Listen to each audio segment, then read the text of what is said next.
सो आज मैं आपको बताऊंगी यमुना के बारे में। तो वैसे तो यमुना एक बहुत ही प्रोमिनेंट रिवर है इंडिया की, बहुत पॉपुलर भी है, सबको पता है यमुना क्या चीज़ है। एंड गंगा और यमुना बहुत क्लोजली रिलेटेड है। क्यों, मैं आगे बताऊंगी। अभी के लिए हम यमुना के सोर्स पर आते हैं, यानी कि हेड वाटर्स पे। तो सोर्स जो है यमुना का, ये ग्लेशियर फेड रिवर है, यानी कि यमुनोत्री हिमालय में ग्लेशियर है, वहाँ से यमुना निकलती है। एंड इसके बारे में एक ये चीज़ है कि गंगा तो जैसे देव प्रयाग में जाके हम ऑफिशियली गंगा को गंगा बुलाते हैं, यमुना अपने हेड वाटर्स से ही यमुना कहलाती है। एंड साथ में इसके जैसे जैसे आगे बढ़ती है, डिफरेंट डिफरेंट पॉइंट्स पे बहुत सारी ट्रिब्यूटरीज जो हैं यमुना के अंदर खुद को एम्प्टी करती हैं। यमुना शुरू से अपनी खुद की पहचान लेके चलती है, ठीक है। तो जैसे जैसे यमुना आगे बढ़ती है तो प्लेन्स पर आते आते बहुत सारी ट्रिब्यूटरीज इससे मिलती जाती हैं। अब गंगा और यमुना दोनों ही वैसे तो बहुत रिलीजियस सिग्निफिकेंस तो है ही, हिस्टोरिकल सिग्निफिकेंस भी बहुत ज़्यादा है। अब गंगा यमुना कनेक्टेड कैसे हैं, इसका पहला रीज़न तो ये है कि यमुना जो है उसका यमुना का जो माउथ है वो प्रयागराज है, और प्रयागराज में यमुना खुद को गंगा रिवर में एम्प्टी करती है, दोनों मिलते हैं। एंड वहाँ से फिर गंगा कंटिन्यू करती है, यमुना खुद को एम्प्टी करती है, एंड उसको हम लोग त्रिवेणी संगम बोलते हैं। अब ये जो त्रिवेणी संगम है, ये मतलब त्रिवेणी थोड़ा 3 से रिलेटेड लग रहा है, बट यहाँ तो हम 2 ही रिवर्स की बात कर रहे हैं।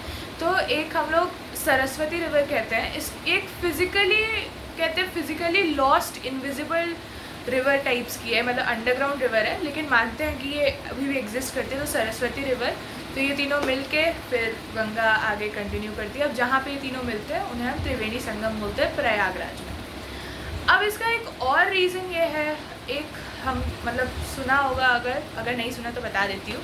एक कहते हैं गंगा जमुना तहजीब, गंगा जमुनी तहजीब इनफैक्ट। इसको हम लोग कभी कभी बहुत लोग हिंदुस्तानी तहजीब भी कहते हैं, मतलब क्योंकि मैंने जैसे बताया हिस्टोरिकल सिग्निफिकेंस बहुत ज़्यादा है।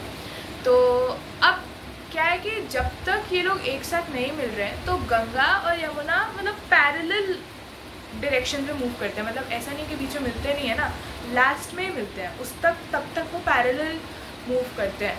अब ये जो पैरेलल मूव करते करते जो बीच का जो एरिया है, मतलब जो नॉर्थ इंडिया का जो एक सिग्निफिकेंट हिस्टोरिकल पार्ट है, उसके बारे में हम उसकी रिच कल्चर की बात करते हैं। अब बिकॉज ये बीच वाले एरिया, अब 2 रिवर्स हैं, क्लाइमेट भी बढ़िया ही है, वहाँ पे बहुत फर्टाइल लैंड है, ठीक है। तो फर्टाइल लैंड है तो बहुत सारे लोग हमेशा बहुत अट्रैक्टेड रहे हैं इस जगह पे, इसलिए बहुत सारे डिफरेंट किंगडम्स, एम्पायर्स इस जगह पे आए हैं, जिसकी वजह से यहाँ पे बहुत कल्चरल मिक्स हुआ है ना।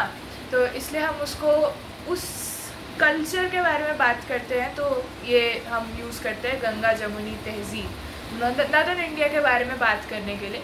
क्योंकि अब देखो ना, मुग़ल एम्पायर से लेकर कितने ज़्यादा बाहर के लोग आए हैं इस पर्टिकुलर स्पॉट पे, एंड कितना एक ख़तरनाक मिक्स बना है कल्चर्स का।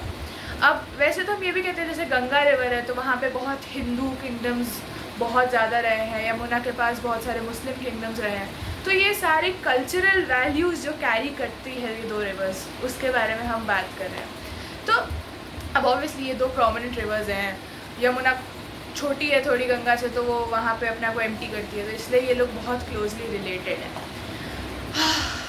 वैसे अब हाँ, मैं थक गई थोड़ा सा, मैंने कंटिन्यूसली बोला है। हाँ, तो अब यमुना की जो टोटल लेंथ है, इट्स अबाउट अप्रॉक्सीमेटली 1400 किलोमीटर्स है, मतलब अगर एकदम नंबर्स पे जाए तो 1376 किलोमीटर्स इन टोटल।